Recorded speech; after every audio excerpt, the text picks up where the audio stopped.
जादुई जूता की कहानी। एक शहर में सीता नाम की एक बहुत ही प्यारी लड़की थी।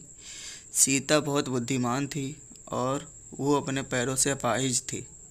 सीता रोज सपना देखती थी कि वो नाच रही है, दौड़ रही है, लेकिन जब वो उठती तो वो अपने आप को अपाहिज देखकर बहुत दुखी होती थी। सीता अपने माता पिता की सभी बातों का पालन करती थी, जैसे सब्जियां खाना, होमवर्क करना, पौधों को पानी देना आदि।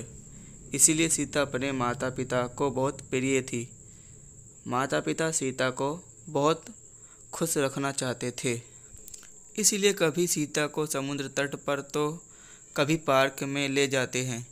लेकिन सीता खुश नहीं थी, क्योंकि सीता का कोई दोस्त नहीं था। एक बार की बात है, सीता अपने स्कूल की कक्षा में बैठी थी और उसका ध्यान बाहर के बच्चों पर था। उसने सपना देखा कि वो भी बिना किसी सहारे के उन बच्चों के साथ खेल रही है। तभी अचानक टीचर की आवाज़ आई और उन्होंने बोर्ड पर लिखा स्पोर्ट्स डे।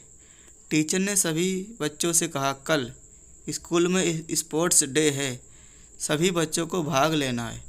और बच्चों में से एक ने कहा, सीता को छोड़कर सभी भाग लेंगे क्योंकि वो तो चल नहीं सकती। टीचर ने कहा, बच्चे ऐसा नहीं बोलते, चलो सीता से क्षमा मांगो। और उस बच्चे ने सीता से क्षमा मांगी और सीता ने उसे माफ़ कर दिया। स्कूल ख़त्म हो गया था और सीता उदास होकर स्कूल के बाहर एक पेड़ के सामने बैठ गई। आसपास कोई नहीं था। दुखी सीता फूट फूट कर रोने लगी। तभी अचानक उसे एक आवाज़ सुनाई दी।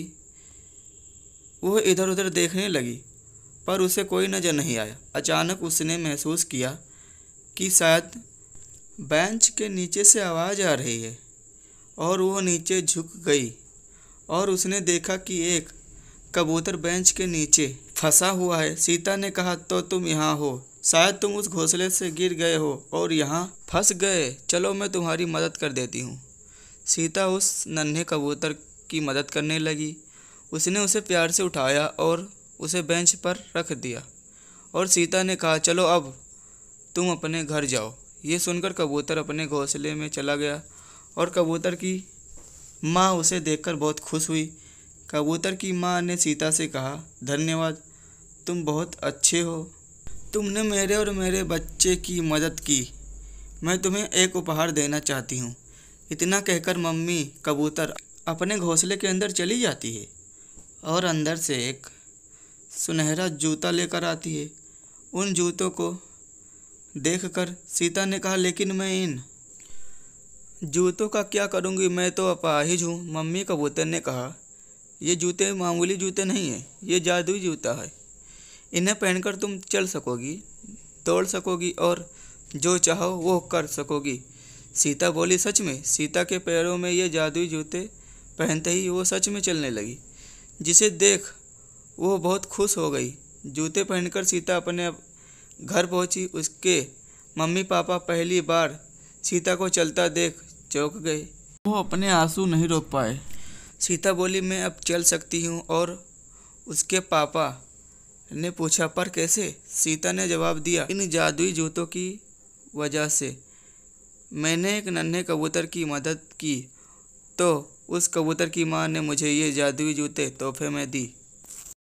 अगले दिन सीता स्पोर्ट्स डे में भाग लेने के लिए गई तो सभी लोग सीता को देखकर चौंक गए।